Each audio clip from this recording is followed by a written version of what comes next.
Sejam todos, mais uma vez, muito bem-vindos. Muito bom estarmos juntos. Eu queria, de maneira especial, saudar as pessoas que nos visitam. Se você nos visita pela primeira vez, se você está aqui pela primeira, segunda, terceira vez, eu queria que você se sentisse bem acolhido, amado, ok? E para nós é uma alegria muito grande receber pessoas pela primeira vez. E temos um comunicado para os nossos visitantes. Você acabou de ganhar um presente.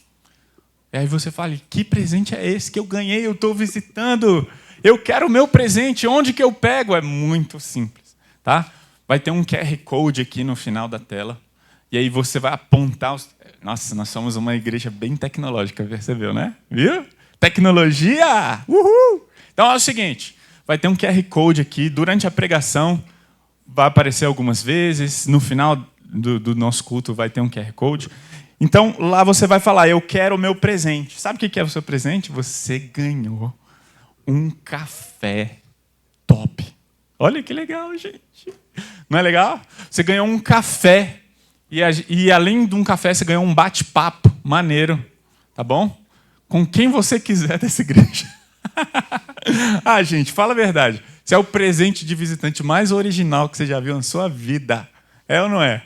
Então, pessoal, sejam muito bem-vindos. Isso é só uma tentativa de demonstrar o quanto nós gostamos de receber pessoas, o quanto nós queremos acolher, o quanto a gente deseja que os visitantes se sintam acolhidos e amados pela nossa igreja. Ok? Estamos encerrando hoje a nossa série de mensagens chamada Coração Blindado. Normalmente a gente tenta trabalhar uma série de mensagens por mês e hoje estamos encerrando essa série, ou seja, essa é a quarta mensagem, tá bom? De 4 mensagens que foram expostas ao longo desse mês. E a gente aprendeu muita coisa, o que a palavra de Deus ensina sobre o coração do homem, ok?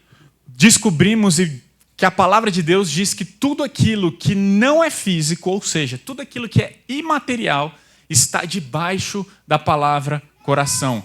Coração não é apenas a região onde cuidamos dos nossos sentimentos e emoções. Coração é tudo aquilo que nós pensamos, coração é tudo aquilo que desejamos. Ou seja, podemos resumir em 3 macro-áreas. Tudo que diz respeito à afeição, cognição e volição estão debaixo da palavra coração. A gente viu o significado de coração na primeira mensagem, vimos sobre os desejos do coração na segunda mensagem.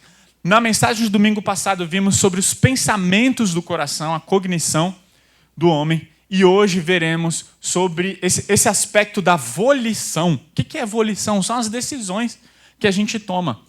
Todas as nossas decisões, os nossos compromissos estão debaixo da palavra coração.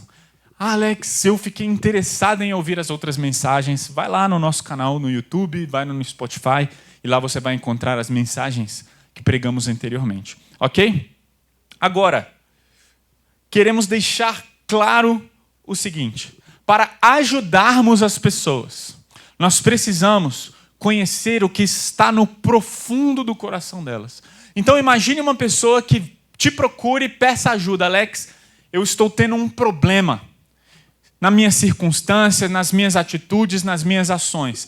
Se queremos realmente ajudar as pessoas, nós precisamos entender e conhecer o profundo do coração delas. Ou seja, precisamos conhecer o que ela pensa sobre aquele problema, o que ela deseja diante daquele problema e quais as decisões que essa pessoa está tomando diante daquele problema.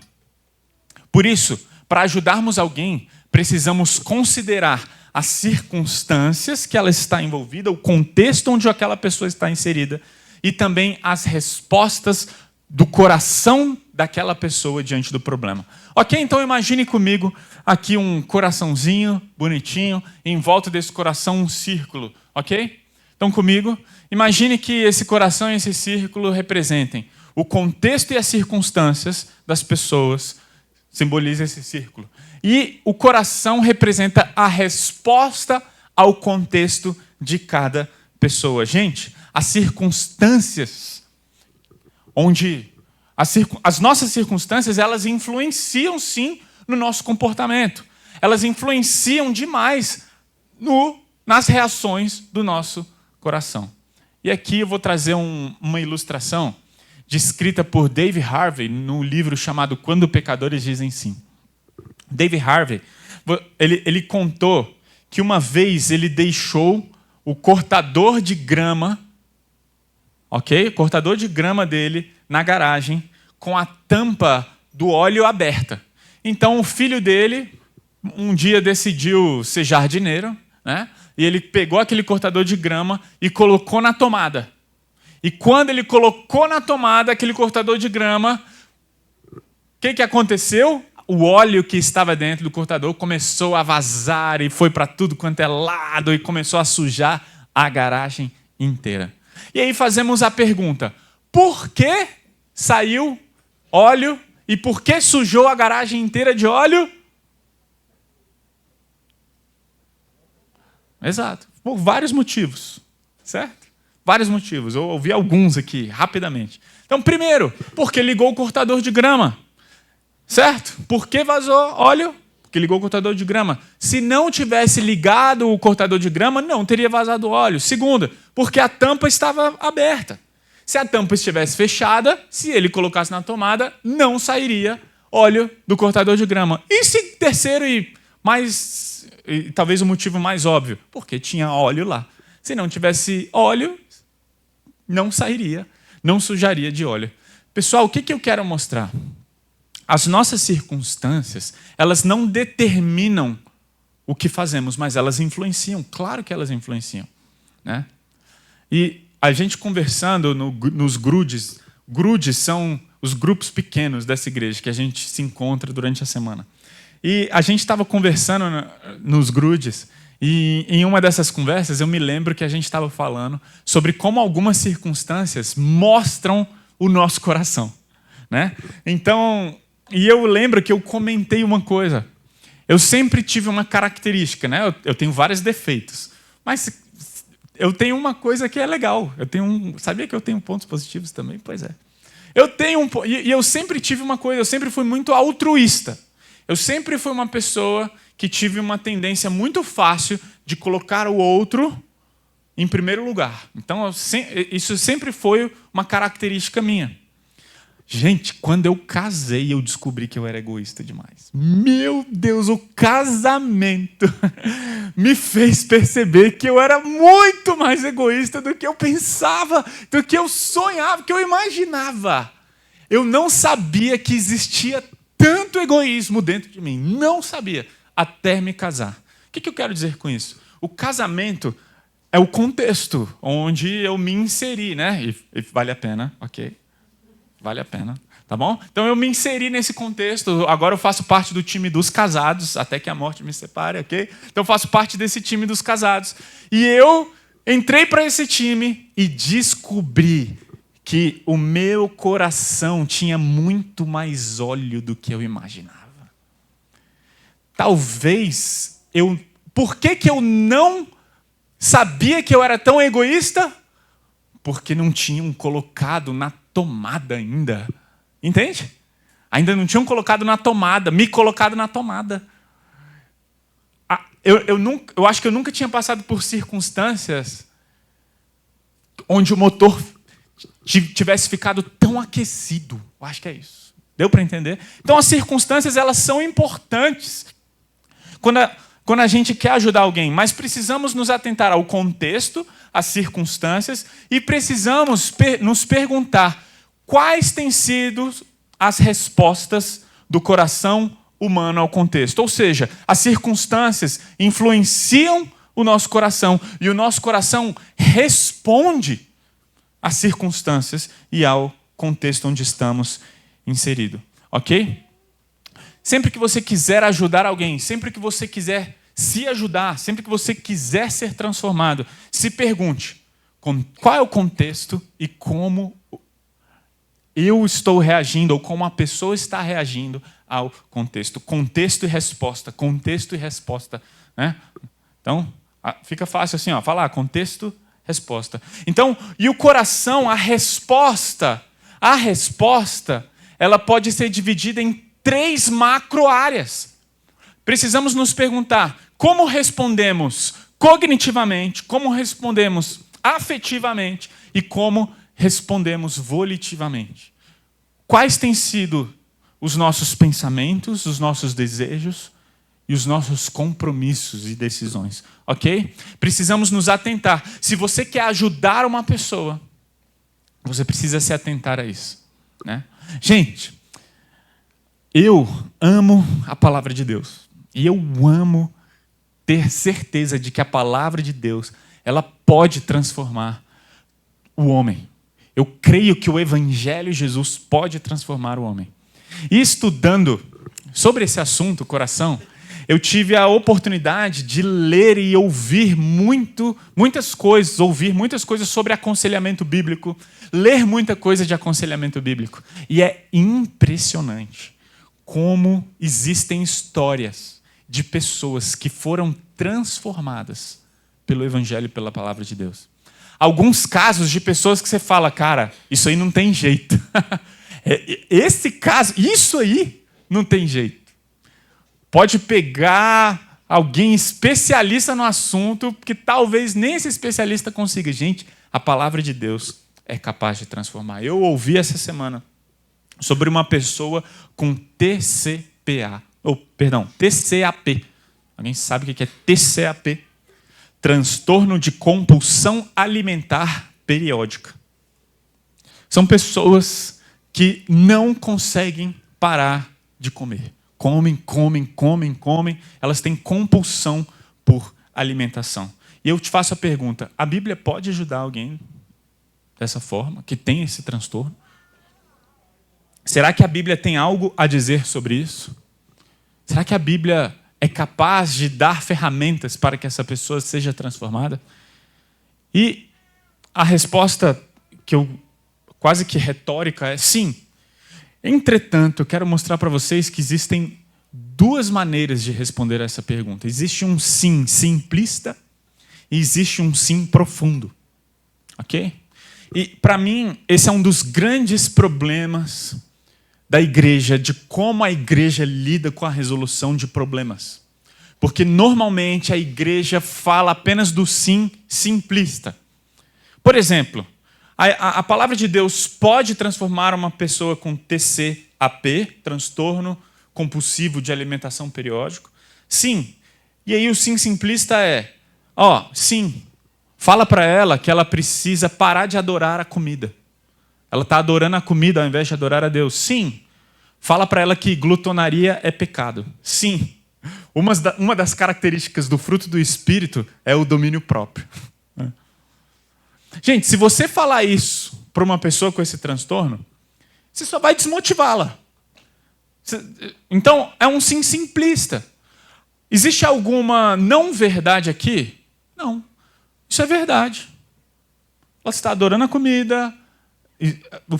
Uma das características do fruto do Espírito é o domínio próprio. Glutonaria é pecado. Ela tem que lidar com isso muitas vezes por causa do pecado, mas essa é uma maneira rasa de enxergar o quê? Contexto e resposta. Essa é uma maneira muito rasa. O que precisamos fazer as perguntas corretas, os porquês, precisamos descobrir as razões por que uma pessoa com TCAP está agindo da maneira como está agindo. Ela está reagindo ao quê? O que ela acredita sobre Deus? O que ela acredita sobre a comida? Por que ela busca prazer na comida? Do que ela está tentando se livrar? Do que ela está tentando escapar? Pessoas que lutam com esse tipo de problema desenvolvem nojo de si mesmas, normalmente. Elas têm repulsa, elas se sentem culpadas, elas não fazem aquilo de uma certa forma com prazer, ela busca prazer e ao mesmo tempo ela ganha apenas repulsa dela mesma, porque ela fica com raiva, brava, porque é isso que acontece com pessoas viciadas. Elas acabam, no final, consumindo aquele vício e no final elas ficam culpadas, chateadas. Por que eu fiz isso? Precisamos nos perguntar quais os compromissos que estão arraigados no profundo do coração de uma pessoa com TCAP, de tal forma que essa pessoa não consiga enxergar. Prestem atenção, precisamos entender o que ela pensa, o que ela deseja e quais são os compromissos dela. Assim conseguiremos responder e ajudar essa pessoa de maneira não simplista, mas profunda. Gente, e talvez aqui esteja a frase de maneira mais completa, né, que a gente foi desenvolvendo ao longo da série. Eu faço o que eu faço porque eu quero o que eu quero, creio no que creio e decido o que decido. Hoje, vamos falar sobre os compromissos do nosso coração, sobre as decisões que tomamos, tá bom? Eu queria trazer um exemplo aqui. Eu estou nesse momento... É engraçado falar essas coisas. Estou nesse momento com 89 quilos, ok? Uhul, estou gordinho. E aí talvez algumas pessoas não saibam que quando eu cheguei em Brasília em fevereiro de 2018, eu estava com 7 quilos a mais. Eu estava com 96 quilos. E esse foi o meu recorde, ok? E ao longo desses anos, eu cheguei a pesar 80, 79, 81. Estava só a magreza mais saudável, sabe? Bora dar uma corrida. Só se for 10 km, tá ligado? Eu tava nessa pegada, assim. Eu estava muito comprometido. E eu não sei quantos se aproximaram de mim no ano passado, estiveram perto de mim. Eu fiz uma aposta. Isso é pecado? Não, é uma brincadeira, gente. É uma aposta saudável, fiquem tranquilos. Inclusive, o pagamento não era dinheiro, era café. Então, quem perder vai ter que pagar um café para o outro. Então, um amigo, praticamente um primo, a gente virou e falou, cara, a gente está gordinho, né? A gente está gordinho. Então, gordinho, vamos fazer o seguinte, vamos fazer uma aposta. Depois de 2 meses, vamos ver quem perdeu mais gordura. Bora. Deixa eu resumir essa história. Gente, eu ganhei. Tô brincando. Eu ganhei, mas não é esse o resumo, não. O ponto que eu quero trazer aqui é, cara, eu estava tão comprometido com essa aposta, tão comprometido, que a minha dieta estava impecável. E se você chegasse perto de mim com a minha sobremesa predileta, eu negava com uma facilidade, não. Pô, mas não é sua sobremesa predileta? É. Só um pedacinho? Não. Por quê? Porque eu estava comprometido em ganhar aquela competição boba, mas muito legal, saudável, né? Uma competição muito legal. Gente, eu disse não com muita facilidade, porque eu disse sim para algo antes. Eu tinha feito um compromisso. E eu estou trazendo esse exemplo para nós refletirmos. Que talvez algumas pessoas perguntem, você teve desejo de comer aquele mousse de chocolate? Aquele bolo de chocolate? Eu tive muita vontade. Um desejo muito forte. Mas o meu desejo em ganhar a competição era maior do que aquele desejo, entendeu? Eu tinha feito um compromisso. Nesse compromisso, eu mudei a minha mente. Eu mudei o que eu comia. Eu me lembro de almoço da igreja. Vai ter almoço da igreja, vamos, tal. Eu levei minha marmita. Nossa, eu estava muito disciplinado. Levei minha marmitinha, comi meu franguinho com batata doce. E estava lá, feliz da vida. Vocês estão entendendo onde eu estou querendo chegar? Essa é uma captação, essa é uma introdução de onde eu quero chegar com os compromissos do coração. Para você aprender a dizer não para o erro, você precisa antes ter dito sim para algo. Só é possível dizer não quando você já disse sim.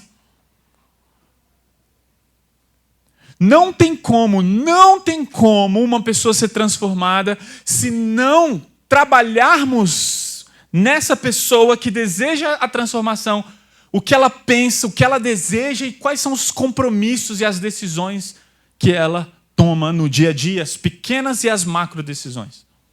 Entende? Então, se você, por exemplo, deseja melhorar o seu relacionamento com Deus, se você deseja ser um discípulo de Jesus, um cristão incrível, um cristão onde as pessoas vão olhar para você e falar, cara, eu quero me apaixonar por Jesus como você, eu quero amar Jesus como você ama. Se você tem esse compromisso na sua vida, percebe como pequenas decisões do seu dia a dia precisam mudar? Você vai ter que começar a dizer não para algumas coisas. O seu tempo, a sua agenda vai ter que mudar. Você percebe? Ou seja, avaliar as nossas decisões e compromissos são fundamentais para o nosso processo de transformação. Fundamentais. Por isso que os compromissos do coração, falar sobre volição, é muito importante para o nosso processo. É muito importante. Se você não ouviu sobre os desejos do coração, você precisa ouvir, mensagem 2. Se você não ouviu sobre os pensamentos do coração, ouve também. Tudo, a importância de darmos atenção à nossa mente e à cognição. E hoje a gente está encerrando falando sobre a importância dos nossos compromissos. E a gente encerrou a mensagem anterior, de domingo passado, em Efésios capítulo 4, que diz, livrem-se da sua antiga natureza, do seu velho modo de viver. Esse foi o último texto que nós lemos no domingo passado. Algumas versões elas falam, vocês precisam se despir. Esse livrar-se é como se fosse tirar uma peça de roupa, tirar a camiseta, tirar a roupa velha. Livrem-se da sua natureza velha. Pega a sua natureza velha e livrem-se dela. Vocês precisam se despir dela. Deixem que o Espírito renove e revistam-se da nova natureza, da nova identidade em Cristo Jesus. Despir, renovar, revestir. DRR. Livrar-se, renovar-se e revestir-se.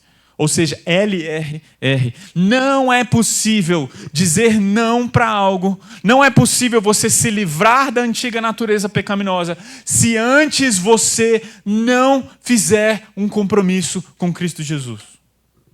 Você não vai abandonar os pecados da sua vida se você não tiver feito um compromisso com Jesus. Efésios capítulo 4, versículo 22, 23 e 24. Só existem porque existe Efésios capítulo 4, versículo 1. Deu para entender? Efésios capítulo 4, versículo 22 vem depois do quê? Efésios capítulo 4, versículo 1. E o que diz lá em Efésios capítulo 4, versículo 1? Portanto, como prisioneiro no Senhor, Paulo estava preso quando escreveu essa carta. Ele diz, olha, portanto, eu suplico-lhes que vivam do modo digno do chamado que vocês receberam. Nós precisamos fazer um compromisso de viver de maneira digna. E só existe Efésios capítulo 4, versículo 1, por quê? Existe Efésios capítulos 1, 2 e 3. E o que diz lá em Efésios capítulo 1, 2 e 3? A gente pode resumir da seguinte forma. Efésios capítulos 1, 2 e 3 falam de quem nós somos em Cristo Jesus, o que Jesus fez por nós, qual é a nossa nova identidade, o que significa ter uma nova natureza de Cristo. Efésios 1, 2 e 3. E Efésios 4, 5 e 6. O que nós devemos fazer para sermos semelhantes a Jesus e nos apropriarmos dessa nova identidade. Ok? Estão comigo? Eu percebi uma desconexão nesse momento, mútua. E como eu sou muito atento. Ok? Eu preciso da atenção de todos. Vamos lá, fecha essa porta. Vamos lá. Atenção, aqui comigo, aqui comigo. Vamos lá. Beleza. Assim que eu gosto. Então, só existe Efésios capítulo 4, porque existe 1, 2 e 3. 1, 2 e 3 fala sobre a nossa identidade em Cristo Jesus. E 4, 5 e 6 fala o que devemos fazer para vivermos de acordo com essa identidade. Portanto, suplico-lhes que vivam de modo digno desse chamado. Nós precisamos fazer um compromisso com Jesus. Foi o que os discípulos fizeram. Jesus virou para os seus discípulos e falou, olha, eu vou ensinar vocês a serem pescadores de homem. Sigam-me. O que fala depois? Que eles largaram tudo e seguiram a Jesus. Você segue a Jesus, Você é um discípulo de Jesus, você é um seguidor de Jesus. Então, eu estou subentendendo que você fez um compromisso de fazer tudo por Jesus, de seguir a Jesus. Se você é um seguidor de Jesus, se você se denomina um cristão, eu sou um cristão, você é um cristão, isso significa que você é um discípulo de Jesus, você quer ser como Jesus, seguir a Jesus, amar a Jesus, ok? Porque isso é o que significa ser um cristão. Você abandona agora as suas vontades, não é mais sobre você, não é mais sobre as suas vontades, é sobre Cristo. E é por isso que 2 Coríntios 5,15 diz, ele morreu por todos, para que os que recebem sua nova vida, sua nova natureza, essa nova identidade, não vivam mais para si mesmos, mas para Cristo que morreu e ressuscitou por eles. Qual é a razão da sua vida? Qual é a razão da sua vida? Okay? Pergunte para as pessoas mais próximas a você. Vou repetir a pergunta. Pergunte para as pessoas mais próximas a você. Pergunta para elas, quem é a razão da minha vida? O que elas responderiam? Quem é a razão da sua vida? Quem é a paixão da sua vida? Aconteceu uma coisa muito interessante no meu casamento. Na hora dos votos, eu peguei a cartinha que eu escrevi meus votos. Eu falei, Thalita, você sabe quem é a paixão da minha vida? Jesus. Uma criança no meio da igreja começou a rir. Ela achou que era ela, se deu mal. Mano, acabou com os votos, né? Cara, que legal, velho. Eu me amarrei.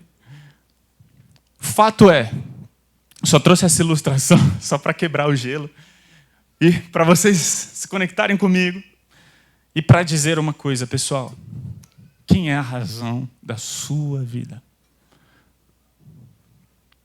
Você precisa responder essa pergunta. Você precisa responder qual é o compromisso mais importante que você fez na sua vida. Qual foi a decisão? A gente está falando de compromisso, volição, decisão. Qual foi a decisão mais importante que você tomou na sua vida?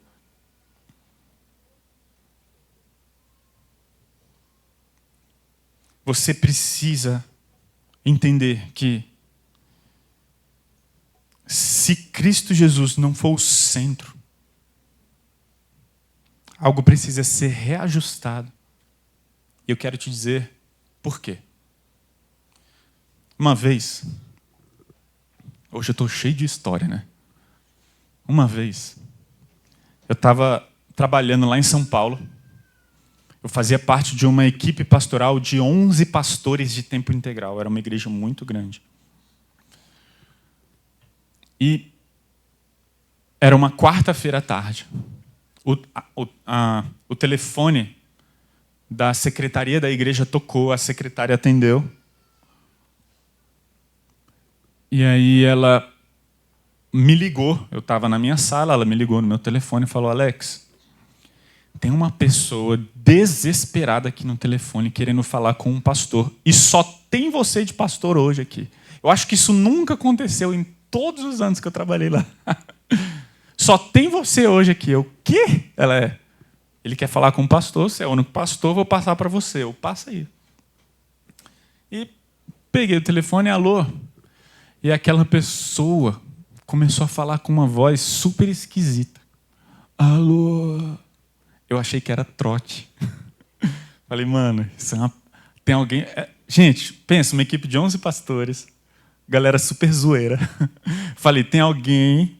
Só tem eu? Não. Tinha tudo. Eu falei, com certeza estão querendo arrumar com a minha cara. Aí chegou Tinha um estagiário lá, eu falei, só um momento, querido. Falei pro estagiário, mano, pergunta lá pra Gisele se é verdade esse negócio aí. Estão zoando com a minha cara. Ele foi lá, voltou, falou, não, mano. Ela falou que é sério. E eu peguei, oi. Aí ele, eu quero falar com o pastor. Aí você não quer vir para cá? Aí ele, eu acho que eu vou me matar. Aí eu, não, vem para cá. Vem para cá. Eu atendi aquele homem. A gente foi para uma sala de aconselhamento. Quando a gente chegou na sala, ele estava com o braço todo cortado. Ele estava muito mal. Eu ouvi, ele contou um monte sobre a história. Falou.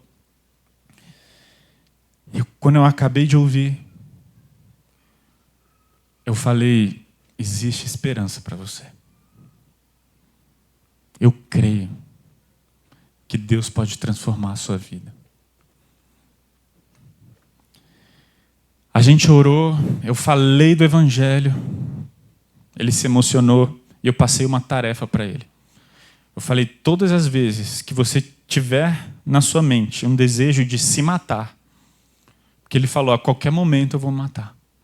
Falei, todas as vezes você precisa substituir esse desejo e esse pensamento.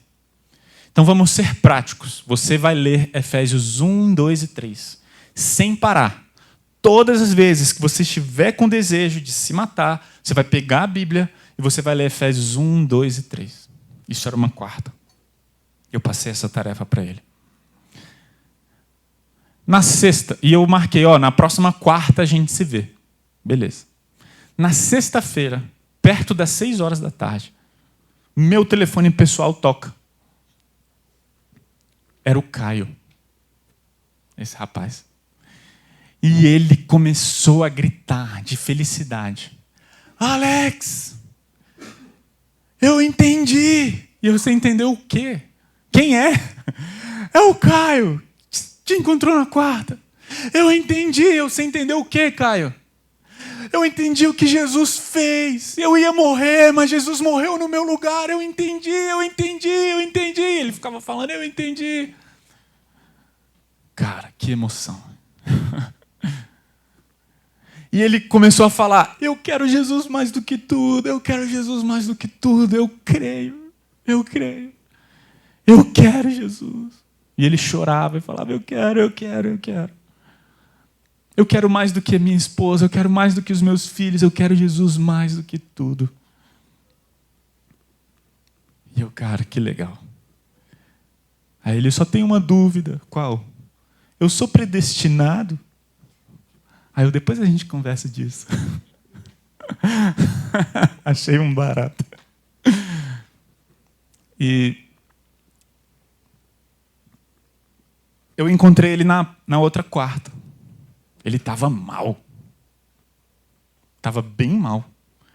E cada encontro de quarta, a gente estudava a Bíblia e ele ficava em êxtase. Ele ficava, olha o que Jesus está falando de mim. Mano, era uma empolgação, era uma vibração que é maravilhosa, sabe? Eu queria ter aquela vibração ainda hoje, né? Eu queria que a gente, no período de louvor, tivesse essa vibração. Mas é sério, era uma coisa incrível. E a gente estudou durante meses. Toda quarta-feira à tarde ele estava lá. Ele melhorou demais. E um dia ele virou e falou, Alex, eu não quero mais meus remédios. Eu joguei meus remédios de depressão no lixo. Eu não faça isso! Vai com o seu psicólogo, você tem que falar com ele não é comigo, não fui eu que prescrevi esse remédio. Não, mano, Jesus é meu remédio. Gente, ele foi transformado pela palavra de Deus. E por que eu estou falando isso? Porque ele fez um compromisso, eu acredito que aquele compromisso foi real e sincero. Eu acredito que houve uma regeneração e no próximo batismo que aconteceu na igreja, ele estava lá se batizando. Houve uma transformação, Jesus é poderoso para transformar. Eu creio que a palavra de Deus é poderosa. Eu creio que a palavra de Deus pode alcançar o mais íntimo e mais profundo do meu e do seu coração. E é por isso que Efésios, antes do versículo 22, fala, não foi isso que vocês aprenderam com Cristo. Uma vez que vocês ouviram falar de Jesus e foram ensinados sobre a verdade que vem dele, façam isso. Gente, tudo começa com Jesus. A primeira coisa que precisamos fazer é confirmar, é alicerçar um compromisso com Jesus. eu te pergunto, você tem um compromisso com Jesus? Qual foi o compromisso, a decisão mais importante da sua vida? Se a sua resposta não for Cristo, talvez você não tenha ainda se encontrado com Jesus como você deveria. Entende? Quem é a pessoa mais importante da sua vida? Se a sua resposta não for Cristo, algo, no mínimo, precisa ser reajustado no seu interior. Entende? Cristo precisa ser o seu maior compromisso.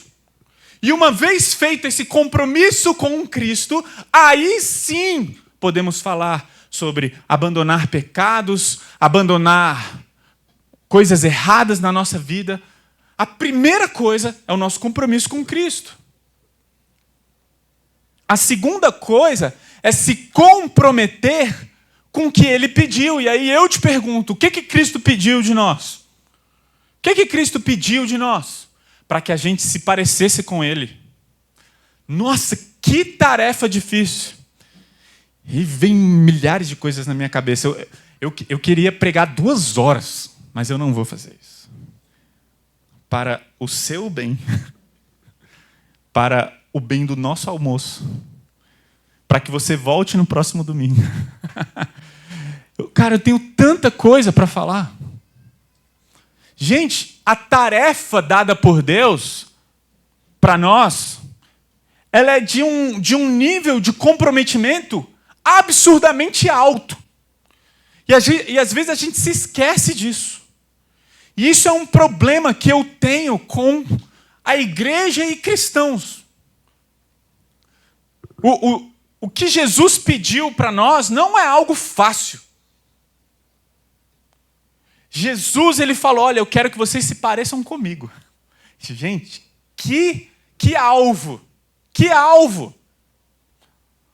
E é por isso que Paulo fala, olha, não foi isso que vocês aprenderam com Jesus. Esses pensamentos fúteis, inúteis do mundo, não foi isso que vocês aprenderam com Jesus. Uma vez que vocês ouviram falar de Jesus, uma vez que vocês se comprometeram com Jesus, uma vez que vocês foram ensinados sobre a verdade que vem de Jesus, uma vez que diz tudo, o que a gente tem que fazer? Aí sim vem o DRR, o despir, renovar, revestir, o livrar-se, renovar-se e revestir-se. Entende? Primeiro o compromisso com Cristo. Uma vez que a gente tem um compromisso, a gente precisa lutar para se parecer com Ele. Gente, entenda uma coisa, não tem como, é sério, todo cristão precisa entender isso. Não tem como mandar alguém parar de pecar. Virar para uma pessoa com TCAP e falar, cara, para de comer. Virar para uma pessoa, para um alcoólatra, falar, para de beber. Não é assim que funciona. Isso não ajuda, isso atrapalha. Fala para uma pessoa viciada em sexo, em pornografia. Para de fazer. Não vai. Não vai, ela não vai parar. Nós precisamos tratar o problema de maneira profunda. E como tratamos de maneira profunda? Primeiro, fazendo um compromisso com Cristo. Segundo, a partir desse compromisso com Cristo, a partir quando a gente estabelece quem é a razão, qual é o nosso alvo, onde nós queremos chegar, a gente pede para Cristo mudar os nossos desejos, mudar o que pensamos, então nós mudamos as nossas decisões. O nosso esforço deve ser em fortalecer a nossa fé. Lembra que eu trouxe no domingo passado a mulher alcoólatra? Eu trouxe o exemplo da mulher alcoólatra.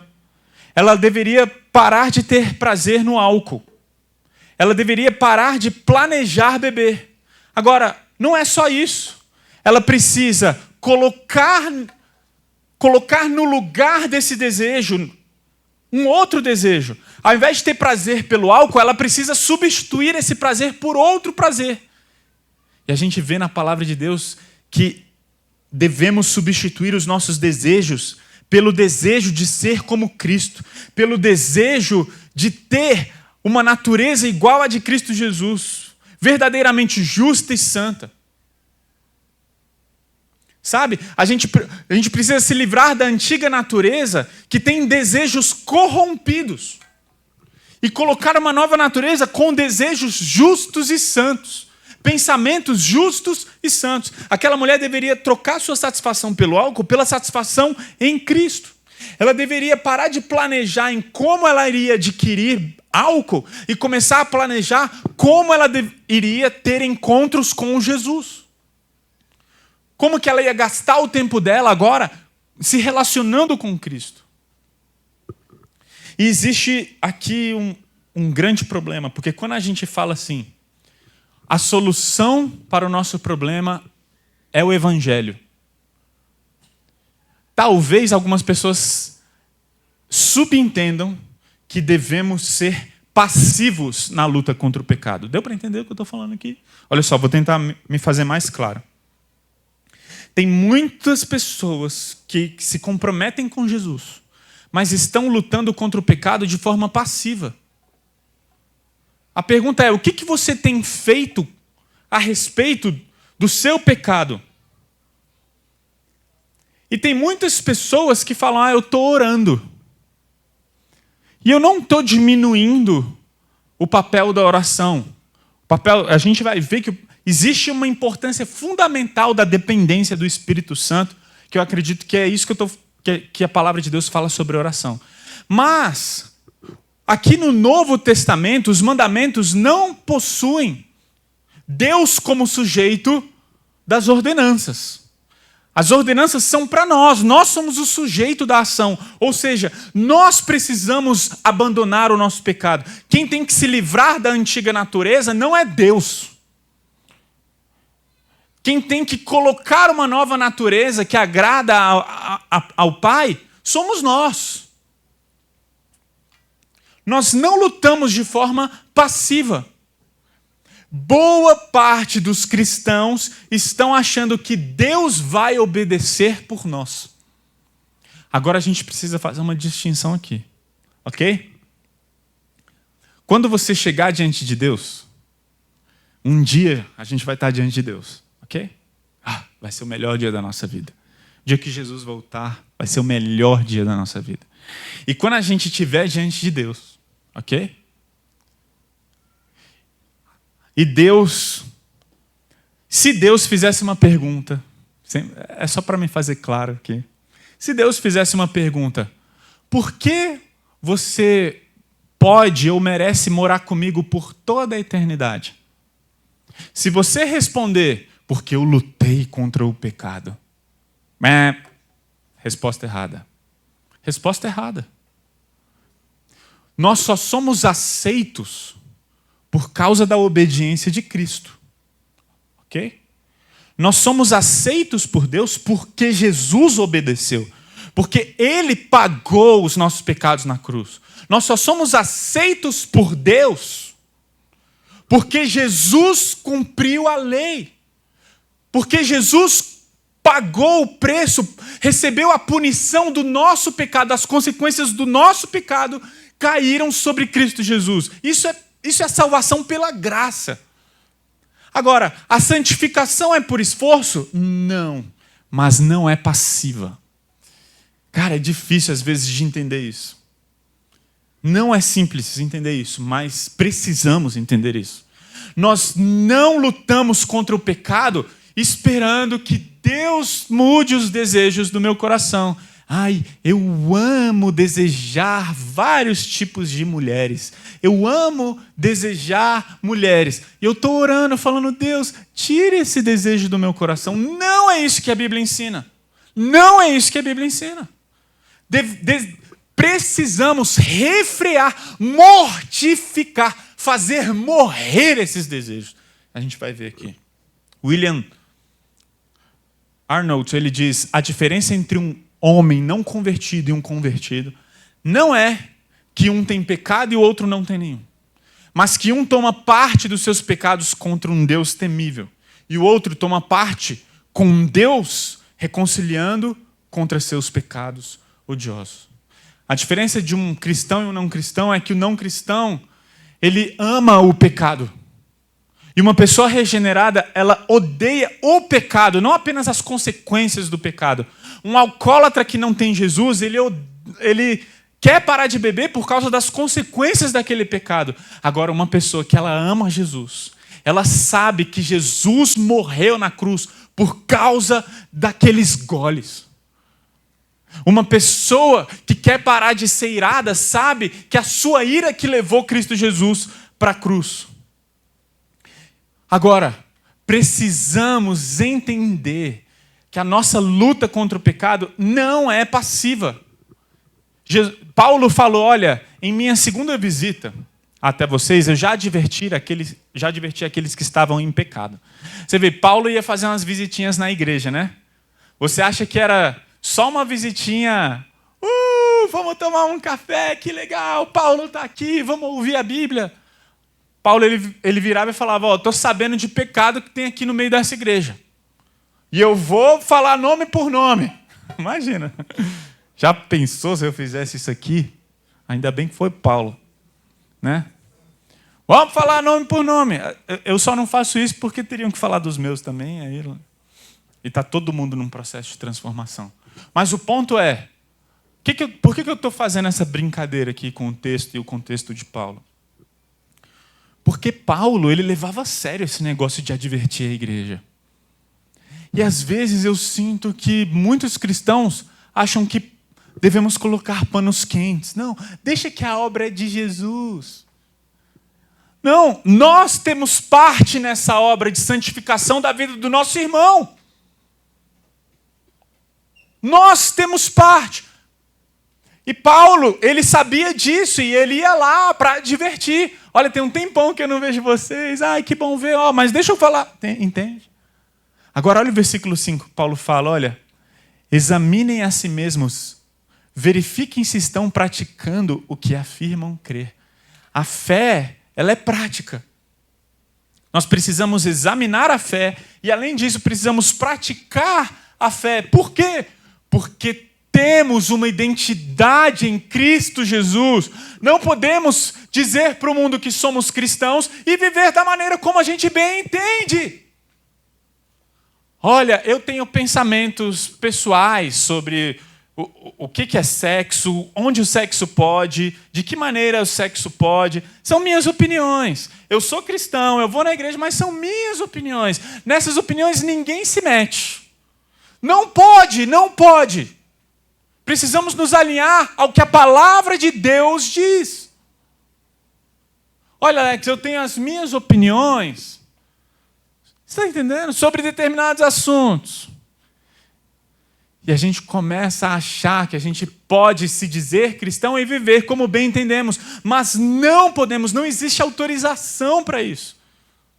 E a gente trabalha, a gente se esforça, não de maneira passiva, mas ativa, como a palavra de Deus nos ensina, trabalhem com afinco a sua salvação, obedecendo a Deus com reverência e temor. Quem tem que fazer isso? Quem tem que fazer isso? Quem tem que trabalhar com afinco a sua salvação? Em outras traduções, desenvolver a salvação. Quem tem que fazer isso? Nós. Pois Deus está agindo em vocês, dando-lhes o desejo e o poder de realizarem aquilo que é do agrado dele. Ué, é Deus que coloca esse desejo? É Deus que faz? É. E é por isso que precisamos entender a maneira como lutamos com o pecado. Porque existe o risco de irmos para algum extremo. Ou a gente age de maneira passiva ao pecado. Na hora que Deus quiser, Deus vai me transformar. Ou então a gente age de maneira ativa e independente da ação de Deus e do Espírito. Eu vou lutar contra o meu pecado, eu vou mudar os meus hábitos, eu vou colocar os compromissos, eu vou mudar os meus desejos, eu vou mudar meus pensamentos. Deixa eu te falar, eu e você não conseguimos, nós não podemos. Jesus falou lá em João capítulo 15, versículo 6, sem mim vocês não podem fazer coisa alguma. Alex, você está embananando, você está dificultando as coisas. É para agir, lutar contra o pecado de maneira ativa ou passiva. Olha o que Romanos 8 diz. Fala assim, portanto, irmãos, vocês não têm de fazer o que sua natureza humana lhes pede. Nós somos feitos de uma natureza pecaminosa. Existe uma carne, que Paulo fala várias vezes aqui nos capítulos 7 e 8. Existe uma carne dentro de nós. Porque se viverem de acordo com as exigências dessa natureza, vocês vão morrer. Se, contudo, pelo poder do Espírito, fizerem morrer. Olha só. Quem faz morrer esses desejos? Nós. Pelo poder do Espírito. Ou seja, sabe o que isso significa? Nós lutamos contra o pecado de maneira ativa e dependente. Ok? É assim que lutamos contra o pecado. Pega uma pessoa viciada. Eu falo do viciado porque é mais fácil, né? Para ilustrar. E outra, não existe questionamento. Todo mundo sabe que uma pessoa viciada, até um incrédulo sabe que uma pessoa viciada em álcool está errando. Mas às vezes a gente deixa de tratar alguns pecadinhos, que ninguém mexe, que ninguém fala. Deixa aquele adúltero lá. E precisamos analisar com sinceridade o nosso coração. E precisamos lutar contra o pecado de maneira ativa e dependente.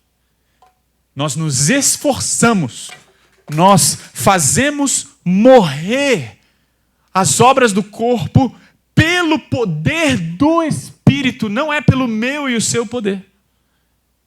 E aqui a gente começa então a entender como devemos lutar contra o pecado e de que forma Deus nos dá a vitória contra o pecado. E é por isso que Colossenses capítulo 3 diz: portanto, mais uma vez, façam morrer as coisas pecaminosas e terrenas dentro de vocês. Pensa no coração, ok? Reflita, avalie os seus pensamentos errados, seus desejos errados, seus compromissos e decisões equivocadas, ok? Pense em tudo isso. Façam morrer essas coisas. Fiquem longe dessas coisas. Vocês costumavam praticar essas coisas quando sua vida ainda fazia parte do mundo, mas agora é o momento de vocês se livrarem dessas coisas, se livrem disso. Vocês precisam, mesma linguagem de Efésios, vocês precisam se despir disso, pois vocês se despiram da sua antiga natureza e de todas as suas práticas perversas e revistam-se mais uma vez da sua nova natureza, estejam renovados à medida em que aprendem a conhecer seu Criador e se tornam semelhantes a Ele. Por isso, Stuart Scott, no seu livro O Homem Bíblico, diz: a disciplina da graça pelo qual um cristão busca santidade, pureza e descanso na obra consumada de Cristo Jesus, essa disciplina de se santificar, ela esforça-se de forma agressiva contra o pecado em sua vida e, portanto, enfraquece-o para que seu poder e predominância seja subjugada e praticamente destruída, enquanto, ao mesmo tempo, de forma agressiva, esforce-se para uma crescente fé em Cristo pelo poder do Espírito. Gente, aqui, praticamente, a gente resume o que significa um compromisso. Fazer um compromisso. Percebam um termo que ele utiliza aqui. Lutar de forma agressiva. Para morrer o pecado no nosso coração. E lutar de forma agressiva para ter uma fé crescente em Jesus. Quais são os compromissos que eu e você estamos fazendo na luta contra o pecado? Quais são os compromissos e as decisões que nós estamos tomando no dia a dia? Eu quero ter um casamento melhor. Eu quero ter um casamento mais saudável. O que você tem feito para isso acontecer? Você está orando, esperando que Deus te dê um casamento mais saudável? Ou você está lutando para afastar os pecados que você está cometendo e para se aproximar ainda mais de Cristo Jesus. Eu queria me livrar dos meus vícios. Você se livra de vícios, é possível você se livrar disso com a palavra de Deus, mas você precisa lutar de forma agressiva, você precisa se empenhar muito, você precisa fazer de tudo. Você se lembra daquele filme A Prova de Fogo? Não sei quantos aqui já viram ou conhecem, ou já ouviram falar. A Prova de Fogo conta a história de um casal que está à beira do abismo, né? Um casal que está a ponto de se divorciar. E aquele casal, então, o rapaz ele tem um encontro com Jesus. E ele via pornografia algumas vezes. E tem uma cena naquele filme onde ele pega um taco de beisebol. E ele vai no computador dele e ele fala, eu não quero isso. Ele fez um compromisso com Jesus. E de repente ele olha para aquele computador e ele percebe que ele vai fazer algo de errado. O que ele faz? Ele pega um taco de beisebol e começa a quebrar aquele computador. É isso.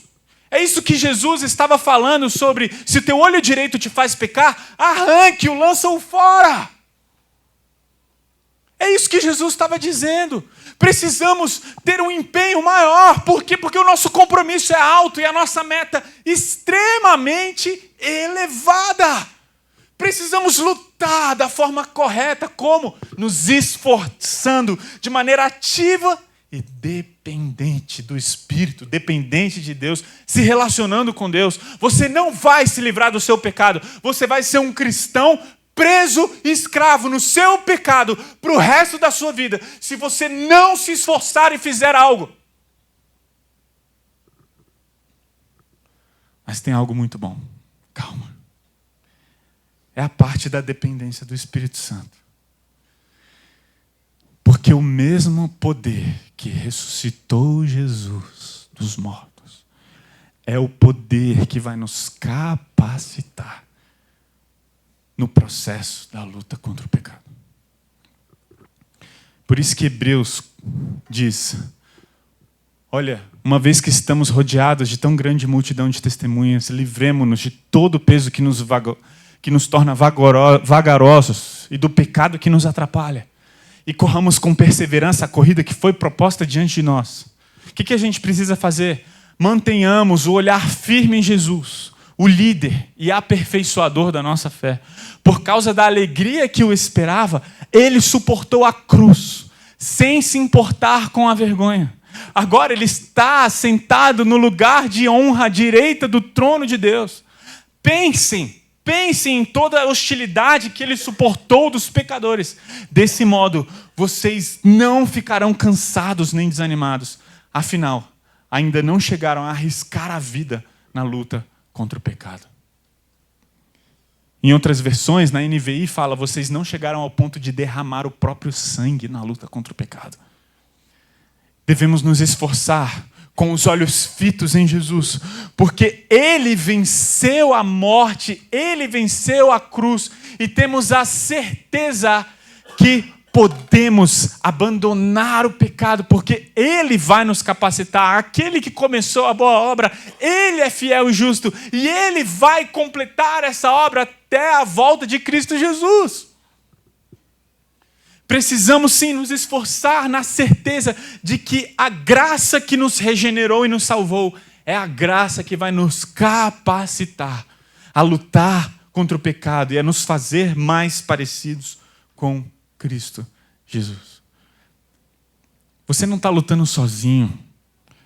É como se o Espírito Santo lutasse por nós, através de nós. E para nossa alegria, em setembro vamos fazer a nossa série sobre o Espírito Santo. E seremos mais capacitados e mais ainda, entenderemos mais ainda como podemos nos relacionar com Deus e por meio do Espírito Santo sermos vitoriosos na luta contra o pecado. E eu quero encerrar. A gente vai ter um momento de ceia e eu queria encerrar contando uma história de um teólogo que ficou muito famoso pelos vídeos que ele produzia. E uma vez ele disse que estava na praia e o seu filho amava, ele gastava horas no mar pegando conchinhas. É engraçado porque eu não sou criança, mas eu amo ficar pegando conchinhas lá, fico horas também, igual a criança. E ele falava que seu filho gastava horas fazendo, ficava uma tarde inteira lá, mergulhando, achava uma conchinha, ia pegando uma conchinha. E de repente ele olhou para o mar, viu algo diferente, viu uma coisa branca, grande. Aí ele falou que foi lá, olhou, e quando ele se deparou, quando ele se deu conta, era uma estrela do mar enorme. E ele falou: filho, você precisa ver isso. Tem uma estrela do mar enorme aqui dentro. Vai lá pegar. E o filho dele foi lá, chegou perto, mergulhou, levantou e falou: papai, eu não consigo. Ele: que não consegue? Filho, pega essa estrela, é uma grande oportunidade. Ele: tá bom, voltou, mergulhou, tentou pegar, não... falou: papai, eu não consigo pegar. Ele: filho, vai ali, pega a estrela do mar, rápido. E ele: papai, eu vou tentar mais uma vez. Chegou lá, chegou perto, mergulhou e não pegou. E falou: papai, eu não consigo. E ele perguntou: filho, por que você não consegue? Aí ele: porque minhas mãos estão cheias de conchas.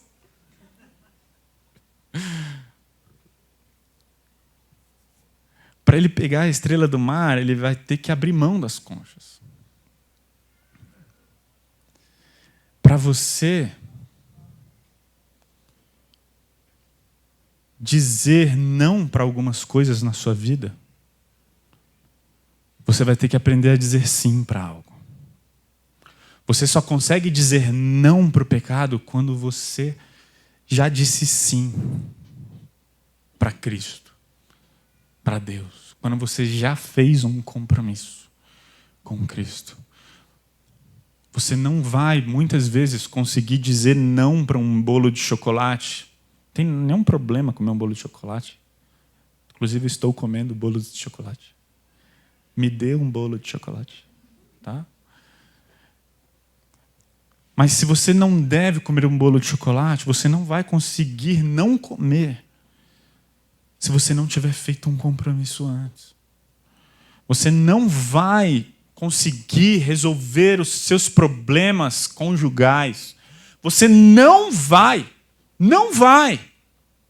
Para de tentar da maneira como você está tentando. Não vai dar certo.